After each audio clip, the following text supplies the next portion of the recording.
आप सभी का स्वागत है। आज हम करते हैं एक्सरसाइज 1.4 का क्वेश्चन नंबर 4 जो काफी इंपॉर्टेंट है। और ये वाला क्वेश्चन आप देखेंगे सिर्फ एक बार है 1.4 में और किसी भी एक्सरसाइज में नंबर लाइंस में नहीं है। Represent under root 9.3 on the number lines. हमने नंबर लाइंस में 9.3 में भी क्वेश्चन किए थे, लेकिन आपने देखा होगा कि वो सारे पॉजिटिव इंटीजर्स थे या बोलेंगे कि नेचुरल नंबर थे, होल नंबर थे जिनको हमने रिप्रेजेंट किया। पर ये पॉइंट वाला जो है ये पहली बार आप पढ़ रहे हैं, तो इसको मैं समझाऊंगा। थोड़ा सा देखना है, वही सेम पाइथागोरस थ्योरम, हर चीज वही है, बस आपने थोड़ा ध्यान लगाना है। और ये इसके लिए नहीं, कोई भी नंबर अगर ऐसा होगा तो उसको ऐसे ही प्रूव करना है जैसे मैं आपको बता रहा हूं। पहले मैं इसको प्रूव करूंगा और मैंने ये ऐसा क्यों प्रूव करा, फिर मैं आपको थ्योरम प्रूव करूंगा। ठीक है, तो आप देखिए represent 9.3 in the number line. तो आपने क्या करना है, सबसे पहले एक आपने लाइन लेनी है यहां से यहां तक, जिसको आप बोलेंगे ए बी, और इसकी मेजरमेंट होगी 9.3। ठीक है, फिर आपने यहां से एक लाइन को एक्सटेंड करना है सी पॉइंट तक, इसकी मेजरमेंट है 1 सेंटीमीटर। ये सबके लिए ऐसा ही है, अंडर रूट कितना भी हो, चाहे कितना भी अंडर रूट हो, जो आपको नंबर लाइन में दिखाना है, आप ए बी लाइन उसकी देंगे और उसके साथ बीसी 1 सेंटीमीटर आप कर देंगे। तो आपने लाइन बना दी है। अगर टोटली आप पाएंगे तो ये आपके पास हो गया 10.3 सेंटीमीटर। सबके साथ ऐसे ही होगा, ध्यान से देखिएगा। ठीक है, तो अब आपने ये लाइन बना दी है, तो आप क्या करेंगे, इस लाइन को दो बराबर भाग में डिवाइड करेंगे।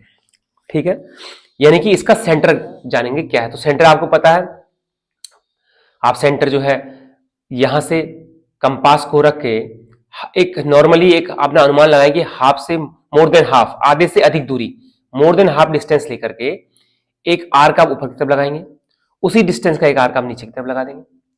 डिस्टेंस वो हिलेगी नहीं, यहां से लेंगे उसको, उसी डिस्टेंस का एक आर्क यहां लगा देंगे और यहां से उसी डिस्टेंस का एक आर्क यहां लगा देंगे। तो इस तरह से आप इनको ज्वाइन करेंगे तो ये आपको इस लाइन का सेंटर मिल गया, जिसको मैं ओ लिख देता हूं। ठीक है, कोई दिक्कत? अभी तक आप समझ गए हैं ना? हमने सेंटर लिया, ये ओ पॉइंट हमें मिल गया, ये हमारा सेंटर है इस लाइन ए सी का। करेक्ट। अब आप क्या करेंगे, इस AC को सेंटर लेकर के यहां तक इसका रेडियस, यहां से रेडियस, यहां या यहां एक ही बात है, अब सेंटर आ गया है, तो इसको रेडियस लेकर के यहां से अपने कंपास से आप एक सेमी सर्कल ड्रॉ करेंगे दिस वे। ठीक है, अभी तक सब लोग समझ गए? अभी तक सब लोग समझ गए, हमने कुछ भी इसमें ऐसा नहीं किया, सिंपल सा है, नॉर्मल सा है, और हम इसको कर रहे हैं। जब आपने इसमें सेमी सर्कल ड्रॉ कर दिया, उसके बाद आप उस पॉइंट पर आएंगे जो आपने एक्सटेंड किया हुआ है। देखिए यहां से यही पॉइंट है बी, जो आपने एक्सटेंड किया हुआ है यहां तक। तो इस पॉइंट बी पर आप एक परपेंडिकुलर ड्रॉ करेंगे। आप समझ रहे हैं व्हाट इज परपेंडिकुलर? जिसका मेजर 90 डिग्री है वो परपेंडिकुलर है। तो आपने बी पर क्या करना है, एक 90 डिग्री का एंगल बनाना है। तो आप यहां पर एक परपेंडिकुलर ड्रॉ करेंगे। तो हमने आपको परपेंडिकुलर ड्रॉ करना सिखा रखा पहले भी।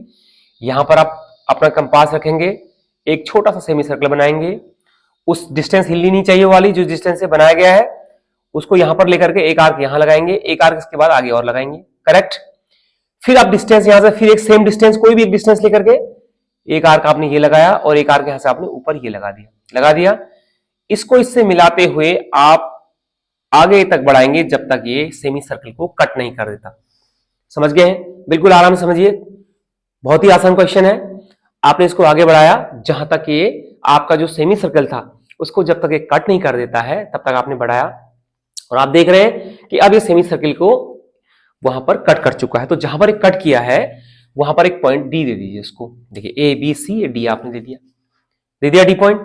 अब आपने क्या करना है, यहां से ये इस सर्कल में कोई भी पॉइंट, आप समझ रहे हैं, ये इस सर्कल का रेडियस है। अब आप इसको इससे मिला दीजिए, डी को, ये देखिए डी से मिला दीजिए। ये ओ से D B, O D equal to O C, ये सब बराबर है क्योंकि रेडियस है, और इक्वल टू क्या है, ए ओ बी है, ये भी रेडियस है। ये तीनों चीजें इसकी रेडियस है, ये सब आपस में बराबर है। तो हमने इसको मिला दिया, तो रेडियस तो कितना हुआ, ये 10.3 का आधा, इस तो हमें जानना ही नहीं है 10.3 का आधा कितना, 1/2 आप करेंगे चूंकि ये न्यूमेरिकल्स इसको जो है हमने एक्सप्रेशन को करना है, इसलिए पॉइंट में ही आएगा। इसमें जो है आप 2 5 10 पॉइंट 2 1 2 110 2 5 10, देखिए इतना 5.1 हो गया। अगर हमसे वैसे कोई पूछेगा तो 5.15 है, ये भी टोटल यहां से यहां तक 5.15 है सी तक। लेकिन हमें इसकी आवश्यकता नहीं है, हमें किसकी आवश्यकता है, और ये हमारा कितना था बीसी 1 सेंटीमीटर, तो ये 5.1 है तो बीसी कितना हुआ 1 घटा दीजिए, तो यहां से यहां तक हुआ 4.15 बी तक। आप समझ गए ना। अब आप इसको सॉल्व करेंगे तो ये डिस्टेंस है ये आपकी है अंडर रूट 9.3, कौन सी वाली, BD इक्वल टू 9.3 सेंटीमीटर। ये मैथमेटिकली प्रूव हो गया है। अगर आप इसका स्क्वायर में से इसके स्क्वायर को माइनस करेंगे तो 9.3 आएगा। परपेंडिकुलर जो है ये अपने आप 9.3 आ गया। और क्यों आया, क्योंकि पाइथागोरस थ्योरम में क्या है आपको पता है कि AC का जो स्क्वायर है, हाइपोटेनस का जो स्क्वायर है, यहां पर ये पाइथागोरस थ्योरम है आपकी, इसको आप समझिएगा, ये है A B और C, ये परपेंडिकुलर है। तो पाइथागोरस थ्योरम क्या कहती है कि AC का स्क्वायर इक्वल टू AB का स्क्वायर प्लस BC का स्क्वायर। आप ध्यान से देखिए, तो हमने क्या फाइंड आउट करना था यहां पर, हमने यहां पर परपेंडिकुलर फाइंड आउट करना था, जो AB है, ये AB है, तो अगर इसको हम घुमाएंगे तो क्या हो जाएगा, AB का स्क्वायर इक्वल टू, ये इधर आ जाएगा माइनस में, तो AC का स्क्वायर माइनस BC का स्क्वायर। इसी से ये पूरी फॉर्मुलेशन हुई है, तो हमने इसको बना दिया है। आप समझ रहे हैं। हमने, बच्चे बोलेंगे सर और का क्या होगा, 9.3 कैसे हो गया, इसकी थ्योरम से मैं आपको अभी सॉल्व करके दिखाता हूं। लेकिन आप एक बात ध्यान रखिए कि ये अंडर रूट में इसके यहां पर कोई भी वैल्यू अगर आती है, एनी वैल्यू, तो आपने यही करना है कि ए बी खींचना है, फिर 1 सेंटीमीटर उसका एडजॉइंट करना है, फिर सेम दैट आपने इसको 2 भागों में विभाजित करना है, फिर सेमी सर्कल लेना है, फिर जहां से 1 सेंटीमीटर एक्सटेंड किया है वहां से एक परपेंडिकुलर ड्रॉ करना है, वो जहां पर कटेगा वो डी पॉइंट है, उसको मिला दिया। ये BD जो है आपका 9.3 है, जो आपने बनाना था वो ये BD है, ये आपको आ गया होगा।